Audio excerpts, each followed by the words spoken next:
There's a number that every underground bunker on Earth was built around. How deep is deep enough?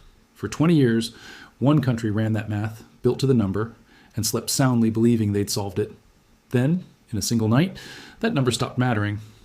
Not because the enemy got lucky, because someone spent 3 decades building a bomb whose entire purpose was to make that number obsolete. This is the story of that bomb, the aircraft that carried it, and why a strike lasting a few seconds just rewrote the defense strategy of half the planet. On screen, Namos here. I've spent years covering precision strike doctrine, hardened target engineering, and the aircraft built to defeat them. The kind of work that means sitting through mission briefs most people never get to see. When I say this event is different, I don't mean it in the breathless way news anchors mean unprecedented. I mean the people who actually study this stuff for a living are texting each other in disbelief right now, and I want to walk you through exactly why. Here's the roadmap for this one. We're starting with the mountain. How a nation decided that depth alone could defeat American air power, and why that bet looked smart for 2 decades. Then we're getting into the bomb itself. Not just what it weighs, but the actual engineering problem it was built to solve, because that's the part almost nobody explains properly.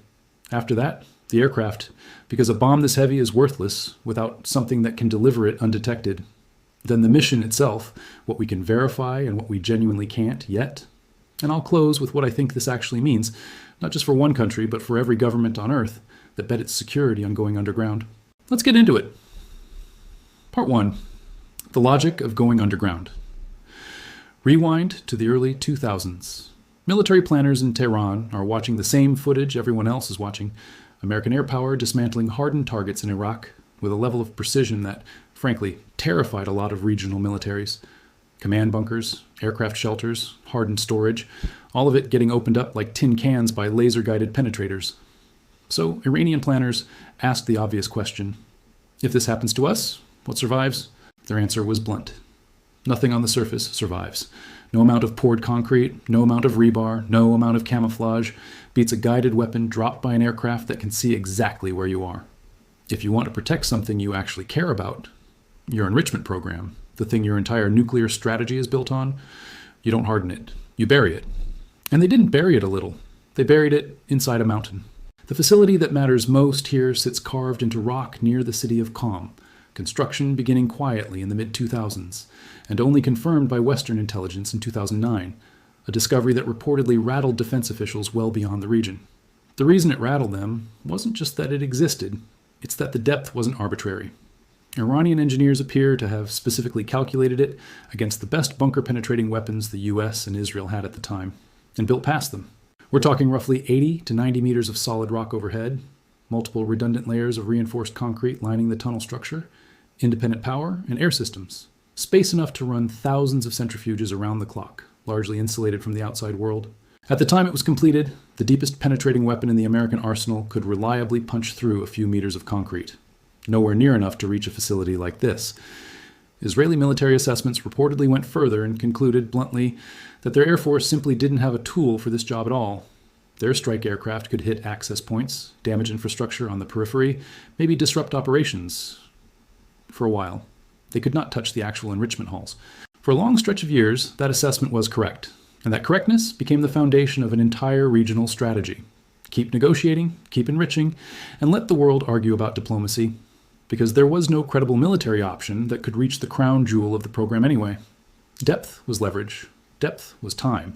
Depth was, as far as anyone could tell, permanent. That belief just ended. Part 2. A weapon. Built for one specific job. I want to talk about the massive ordnance penetrator because most coverage treats it as a big bomb story, and that undersells what actually makes it remarkable. This weapon exists because of a very specific gap analysis. Sometime in the mid-2000s, American planners looked at what facilities like the one above were becoming, looked at what weapons existed to counter them, and concluded there was a hole in the arsenal large enough to drive a strategic problem through. Closing that gap took years of development and one of the more demanding engineering problems in modern munitions design. Start with scale. This is a 30,000-pound weapon, about 15 tons, roughly 20 feet long. To put that in perspective, the bunker buster that made headlines during the Gulf War weighed under 5,000 pounds. This weapon is over 6 times heavier, and weight is exactly the point, because penetration into rock and concrete is fundamentally a physics problem. Mass and velocity driving a hardened steel body downward before the explosive charge inside ever goes off. But raw mass alone doesn't solve the problem. The genuinely hard part is the fuse. Think about what that fuse has to survive. The weapon slams through dozens of meters of rock and multiple layers of concrete at enormous speed, absorbing deceleration forces violent enough to destroy most electronics outright.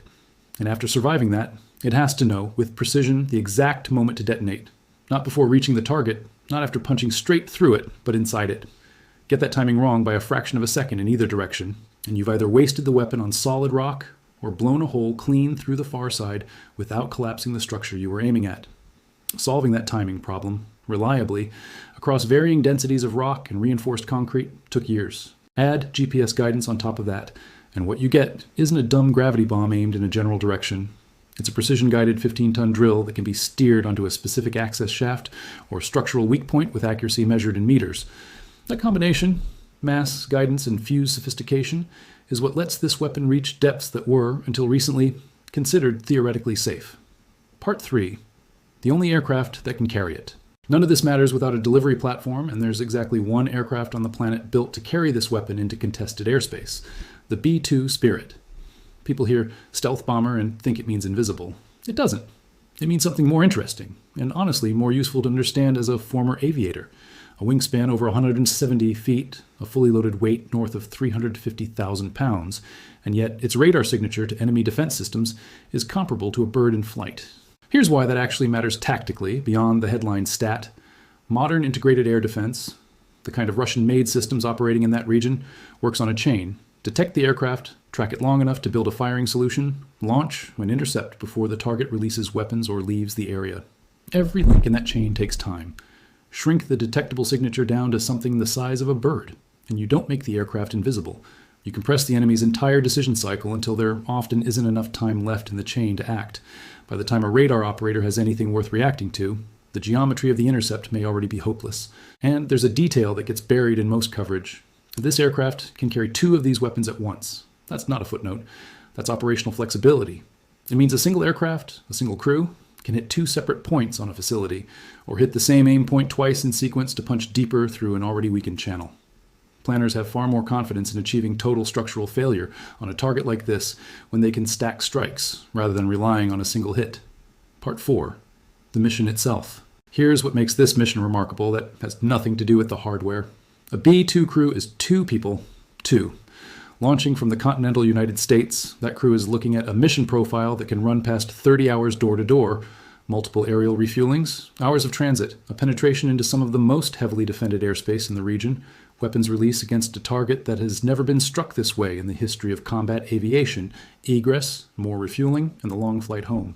30 hours, 2 people, a weapon that had never been used in anger before, against a target the entire world had quietly agreed was unreachable.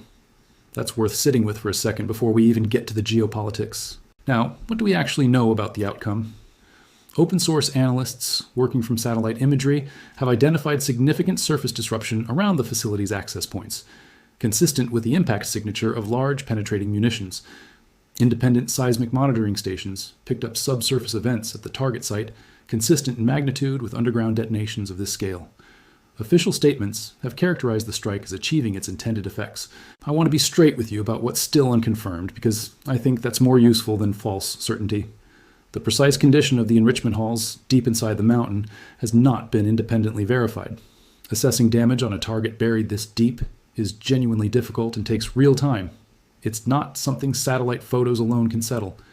Some assessments circulating suggest that while structural damage is clearly severe, the question of permanent versus temporary incapacitation is still being worked through.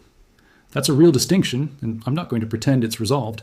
There's also a live question of whether critical material or personnel were relocated before the strike, which any competent organization facing rising tensions would have tried to do. So no, I'm not going to tell you this ended the program outright. The honest answer is that the full picture is still forming. Part 5. What this actually changes. Here's what I am confident about, and it has nothing to do with satellite photos. For 20 years, an entire regional strategy was built on one load-bearing assumption. That depth was a form of sanctuary from American conventional air power. Every downstream decision, the pace of enrichment, the diplomatic posture, the willingness to let talks drag on indefinitely, rested on that single assumption being true. That assumption is now dead, regardless of exactly how much of the facility survived. And when a strategic belief that deep gets shattered, The response isn't usually a calm tactical adjustment. It's disorientation.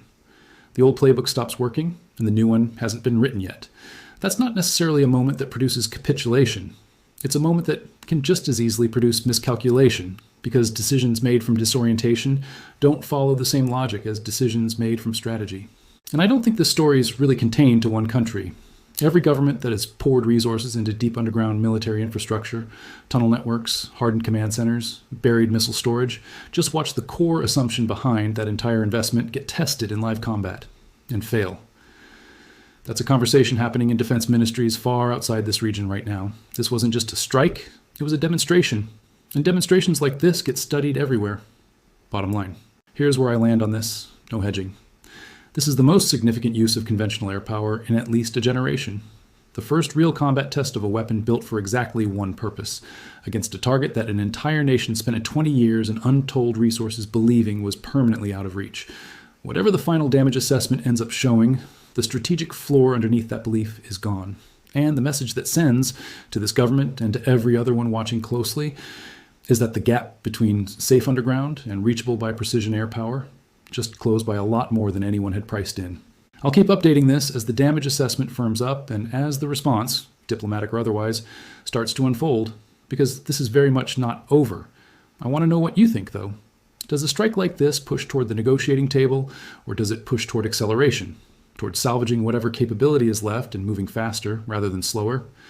Drop your take in the comments, because that's genuinely one of the more interesting debates happening around this story right now. If this kind of breakdown is useful to you, subscribe and turn notifications on. There's more coming on this as the picture clarifies. I'll see you in the next one.